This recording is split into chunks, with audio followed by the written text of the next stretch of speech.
When you think about breakfast, certain images probably pop right into your head. A bowl of crispy flakes, maybe a cartoon tiger, or those foil-wrapped pastries you put in the toaster. It's almost universal. The Kellogg company is just this global symbol of the morning routine, and for so many people, a huge part of their childhood. It really is. But the source material we're looking at today shows that behind that nostalgia, there's a, well, surprisingly complicated and sometimes really controversial history. It's far more than just a story about selling food.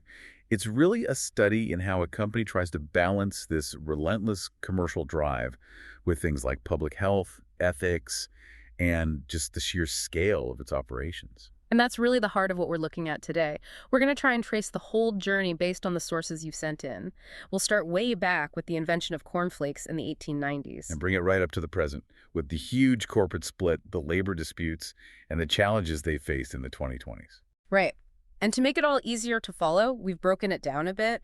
We'll start with the very unusual origins and the feud between the two brothers. Then we'll move into the global expansion and that massive split.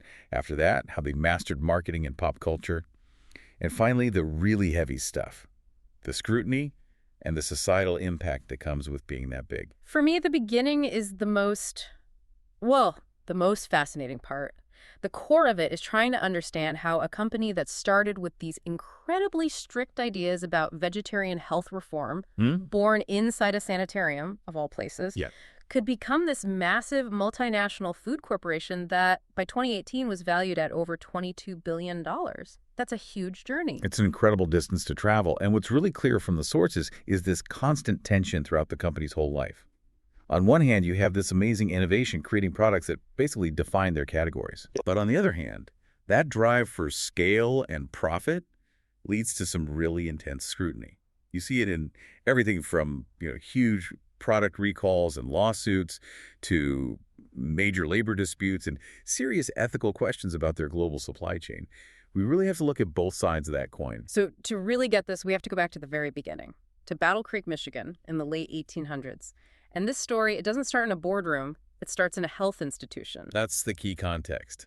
The whole thing grew out of the Battle Creek Sanitarium. A physician, John Harvey Kellogg, became its superintendent in 1876. And this wasn't just any hospital. No, not at all. It was originally the Western Health Reform Institute, founded by Ellen White. And John Harvey was a huge proponent of vegetarianism, abstinence, just a very strict, holistic approach to health. And his younger brother, Will Keith Kellogg, or WK, he was there too, right? But in a much smaller role. Yes, WK was the bookkeeper, the administrator. He worked for his older, much more famous brother. So they were both completely immersed in this world of dietary reform. So how do we get from there to breakfast cereal? Well, the sources say that WK was helping his brother in the research kitchen.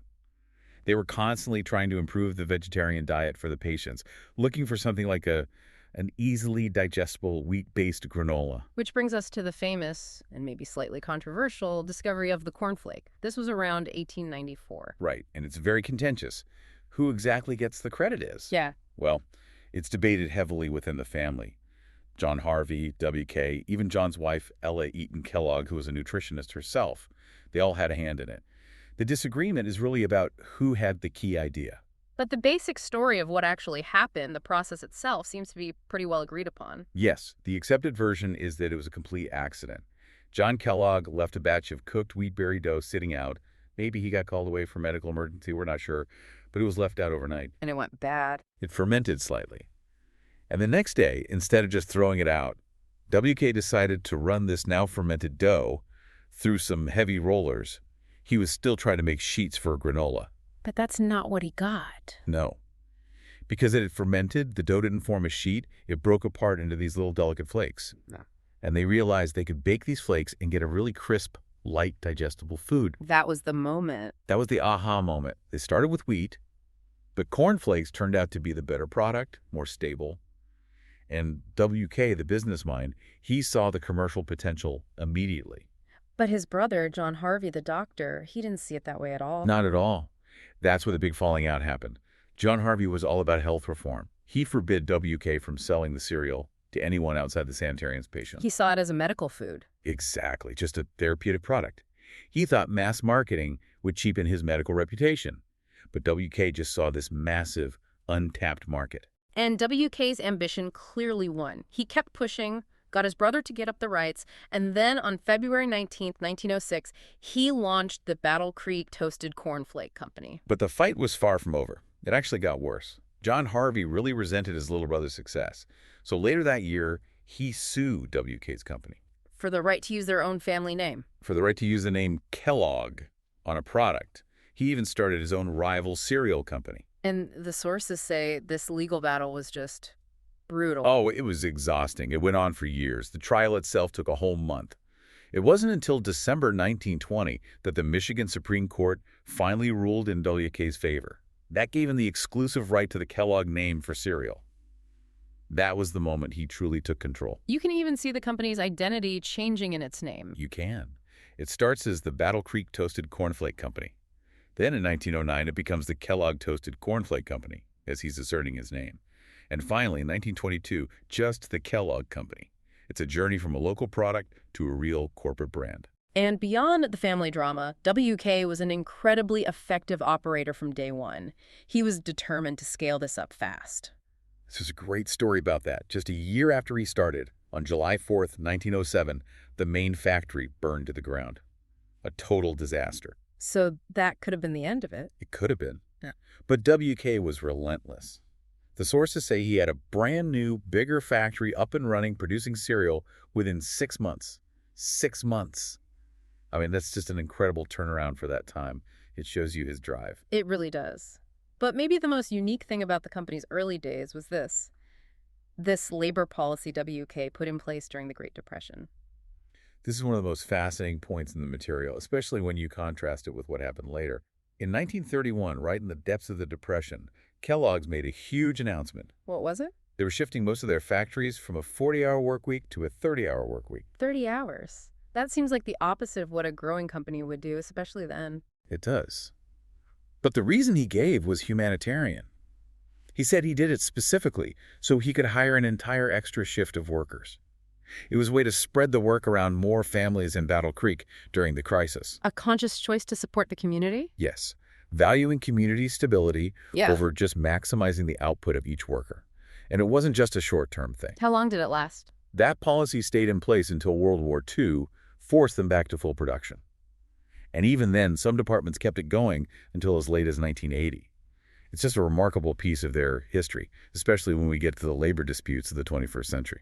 Okay, so moving on from those complicated beginnings, Kellogg's starts its climb to become a global giant. By the middle of the century, they're huge. But the sources point out some serious criticism of their strategy later on. That's right. In the late 60s and 70s, they bought some other companies, Salada Tea, Mrs. Smith's Pies, Eggo Waffles. But compared to their big rivals like General Mills, the critique was that they weren't diversifying enough. They were still just the cereal company. And that really came to a head in the early 1980s. The sources highlight this one year, 1983, when their U.S. market share just cratered. It hit a low of 36.7%. It was a real crisis moment for them. You had Wall Street analysts publicly saying the company was, and I'm quoting here, past its prime. The thinking was that the whole breakfast cereal market was mature, that it wasn't going to grow anymore. So a real existential threat to the business. How did they fight back?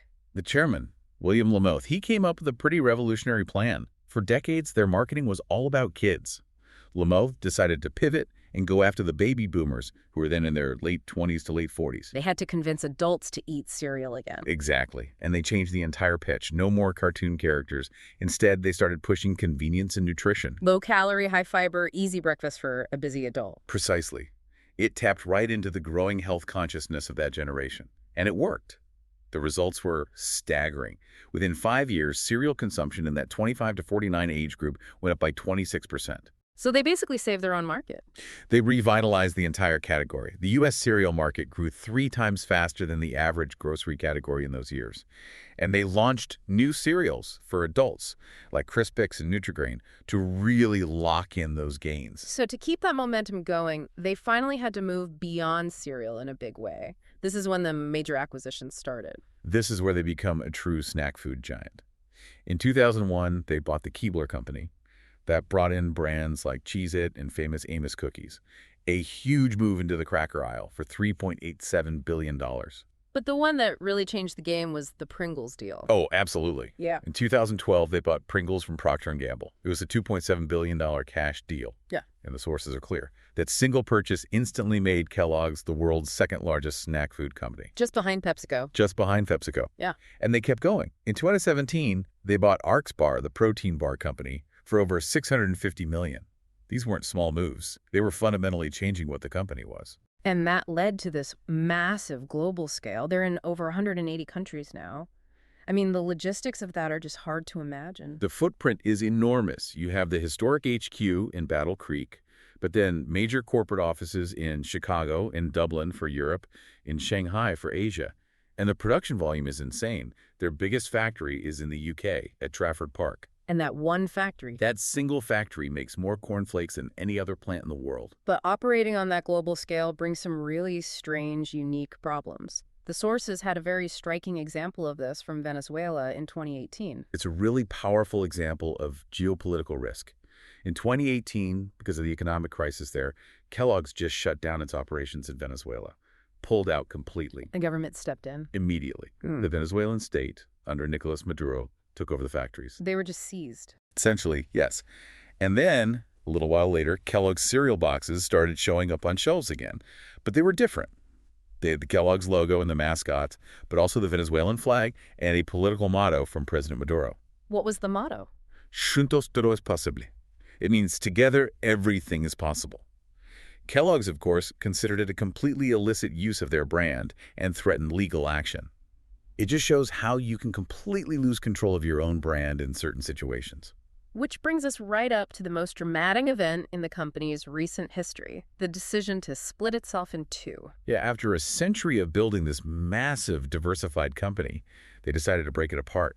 The announcement was in June 2022, and the split was finalized in October of 2023. Let's take a moment to be really clear for you about what these two new companies are, because it's important for what we'll discuss later. Okay, so the company that you probably thought of as Kellogg's is now mostly a new company called Kellanova.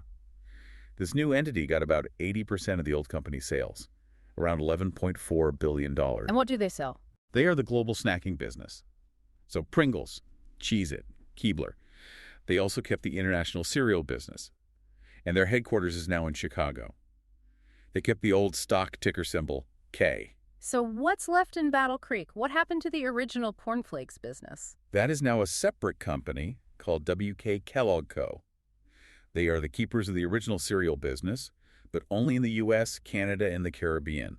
So Frosted Flakes, Rice Krispies, cornflakes, and they are still headquartered in Battle Creek. There was also a plan for a third company for the plant-based foods. Right, for things like Morningstar Farms. They ended up scrapping that plan, so Kellanova, the big snacking company, kept that division as well. So just so you're clear, if you're in the U.S. buying cornflakes, you're buying from the original company, WK Kellogg Co. But if you're buying Pringles or Cheez-Its, you're buying from the new global giant, Kellanova. Exactly. It's a huge move, driven by the desire to separate that high-growth snack business from the slower, more traditional cereal business. But before we get into the implications of that, we have to look at how they built the brands that made these two companies so valuable in the first place. Okay, so now we're moving from the corporate side of things to how Kellogg's actually connected with people. Their real genius wasn't just making food. It was mastering mass marketing and creating this deep emotional bond with consumers. And that starts with one simple, brilliant idea: the prize in the cereal box. The sources give WK Kellogg credit for being the first to do this, to put a premium in the box. An idea that's led to, tens of billions of little toys being distributed since. It seems so obvious now, but it was a revolutionary concept. What was the very first one? The first one was in 1909. It was called the Funny Jungle Land Weaving Pictures book. Interestingly, it wasn't actually in the box at first. You got it from the store clerk when you bought 2 packages of cornflakes. So even then, he was thinking about driving bigger purchases. Oh, absolutely. They quickly changed it to a mail-in offer, though. You could send in a dime and get the book. And the success was just unbelievable. Over 2.5 million copies of that book were distributed over 23 years. That is incredible staying power. And we have another great example from the 1940s, right? The Pep cereal pins. The Pep pins are a perfect case study in building brand loyalty through collecting. These were little pinback buttons they put in every box of Pep cereal from 1945 to 1947. And these weren't just random toys. No, they were tied to the culture of the time. They had U.S. Army Squadron logos and, most famously, characters from newspaper comics. And it was a huge set to collect. It was a very clever strategy. There were 5 different series of comic characters with 18 buttons in each set, so a total of 90 different pins if you wanted to complete your collection. You had to keep buying more Pep cereal. It wasn't just about breakfast anymore. It was about the thrill of the hunt. They were engineering loyalty. And beyond the prizes, you can't talk about Kellogg's without talking about the mascots. I mean, these are some of the most recognizable characters in advertising, period. They're absolutely foundational to the brands. You have the big ones, of course. Tony the Tiger for Frosted Flakes, or Frosties as they're known elsewhere. Toucan Sam for Fruit Loops. And the original trio, Snap, Crackle, and Pop for Rice Krispies. Their endurance is just remarkable. But the sources also show this constant churn of products that didn't make it, the forgotten mascots. Oh, for every Tony the Tiger, there are dozens of failures. The sources mention Newton the Owl, who was the mascot for a cereal called Cocoa Hoots in the early 70s. I've never heard of that one. Most people haven't. It didn't last long. Fun fact, a very young Jodie Foster was in one of the commercials for it. Then there was Captain Rick for a cereal called Rissicles, but only in the UK. It just shows you how much they were throwing at the wall to see what would stick. Another area where they were just marketing masters was connecting their brands with sports, especially motorsports. They got really big into NASCAR in the 90s. They sponsored Terry Labonte's iconic number 5 car for Hendrick Motorsports for over a decade, from 1993 to 2006. And they stayed with that car for years after, with drivers like Kyle Busch and Mark Martin. That long-term commitment really embedded the brand in NASCAR culture. And they were smart about using the boxes themselves as collectibles for fans. Yes, they were constantly putting drivers on special edition boxes. Dale Earnhardt was on the cornflakes box after his championships. Jeff Gordon was on the Mini Wheats box. It turned your breakfast into a piece of memorabilia. And that connection to athletics is still a huge part of their strategy. You see it with the Olympics. All the time. They're a consistent partner. For the 2018 Winter Games, they had athletes like skater Nathan Chen and snowboarder Kelly Clark on their boxes. It's about associating the brand with excellence and national pride. And today you see it with their college football sponsorships. Right. They currently sponsor 3 major bowl games, and you can see how they spread it across their portfolio. You have the Tony the Tiger Sun Bowl, the Pop-Tarts Bowl, and the Cheez-It Citrus Bowl. These are multi-million-dollar deals designed to keep those brands front and center. Just to round this out, let's go back to some of those discontinued cereals. They really show the wild innovation they were trying. It's a fun list. Yeah. I mean, do you remember C-3PO's cereal from 1984? Vaguely. What was special about it? The shape. They were twin rings phased together, so they looked like the number 8. The tagline was, "A new crunchy force at breakfast." After the Star Wars license ended, they tried to rebrand it, but it just faded away. It's funny how many of these were just flashes in the pan. So many. There's Crumbles, a shredded wheat cereal from the 20s that was engineered not to get soggy. Or Pep, which we mentioned with the pins, mostly famous because it sponsored the Superman radio show. Or even Homer's Cinnamon Donut cereal, based on The Simpsons. Just constant experimentation to see what would catch on. Okay, so the journey from that strict sanitarium to a global food giant was obviously going to attract a lot of scrutiny. As Kellogg's got bigger, the potential for missteps and ethical problems got bigger too. This is where that tension we talked about at the start really comes into focus. This part of the story is absolutely crucial. Around 2010, the Federal Trade Commission, the FTC, really started looking into Kellogg's advertising. And they found the company was making claims about the health benefits of its cereals that were unsubstantiated and misleading. I remember this. The FTC chairman at the time said something like, "We expect more from a great American company than making dubious claims, not once, but twice."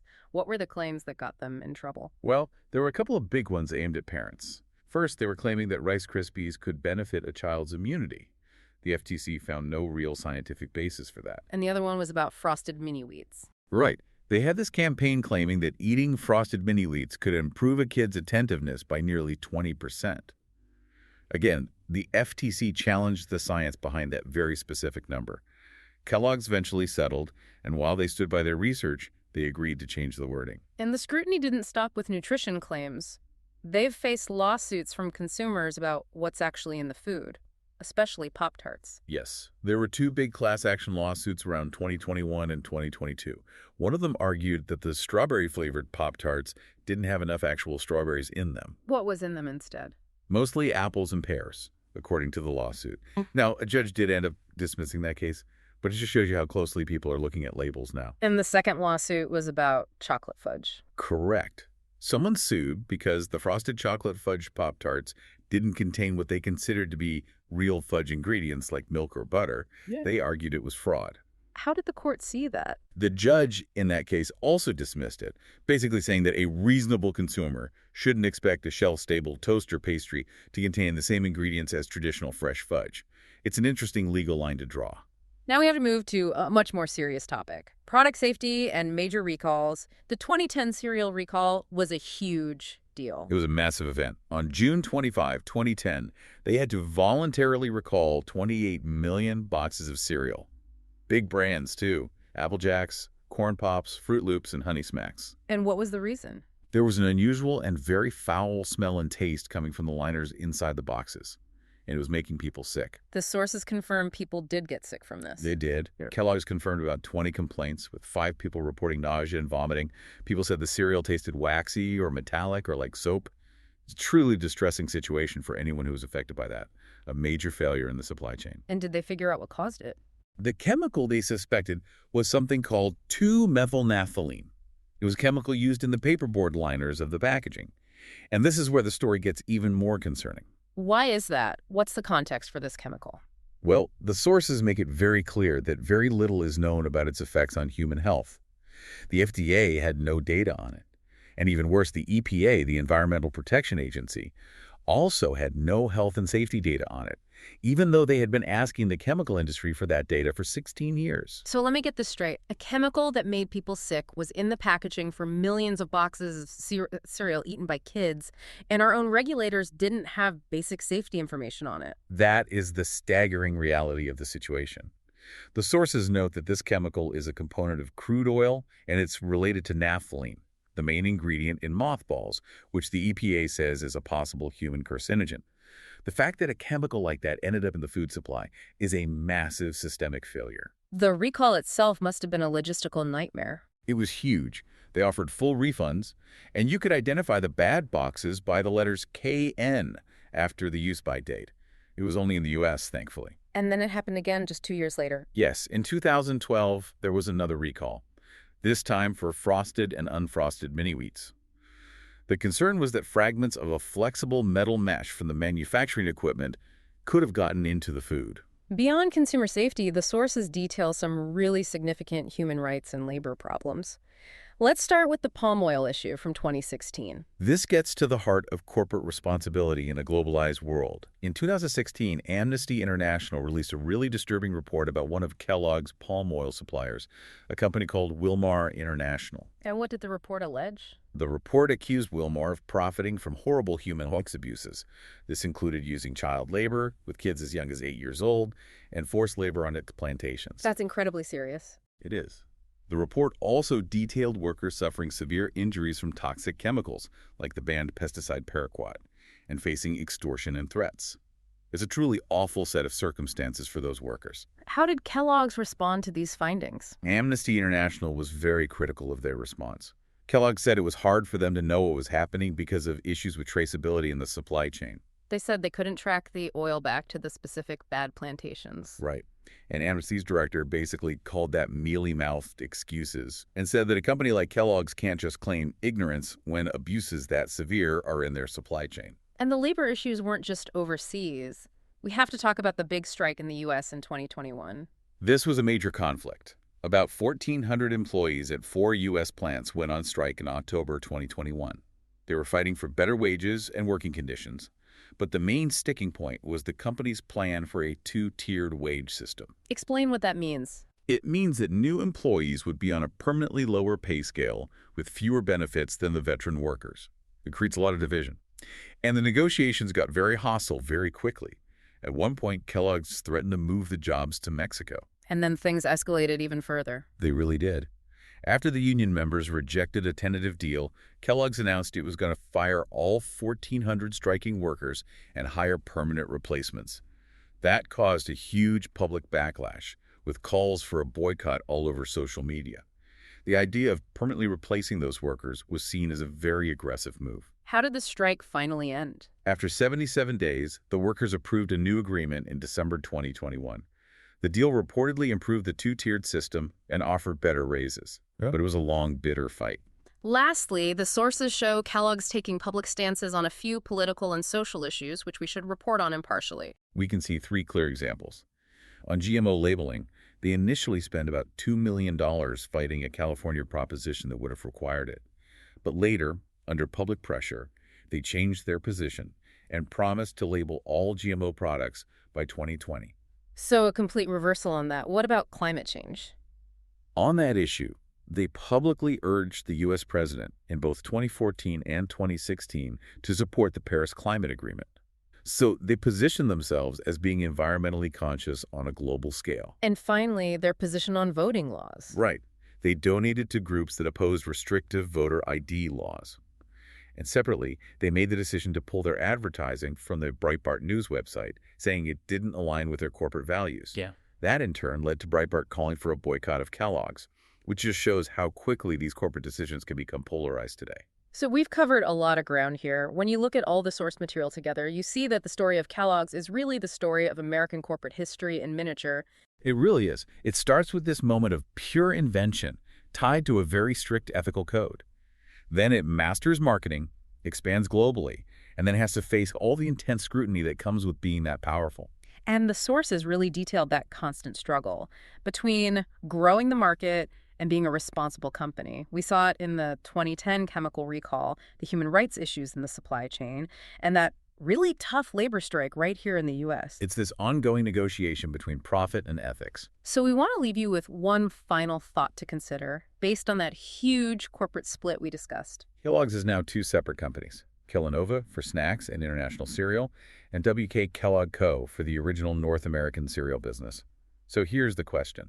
Given this long history of labor disputes, product recalls, and lawsuits that affected the whole company, how will splitting it in 2 fundamentally change the ethical and legal pressures each one faces? Will this separation protect the original cereal company from some of those global risks? Or will it just create 2 smaller, separate targets, each having to navigate the same issues of safety, labor, and advertising, but with their own resources and maybe even their own different approaches to those ethical challenges?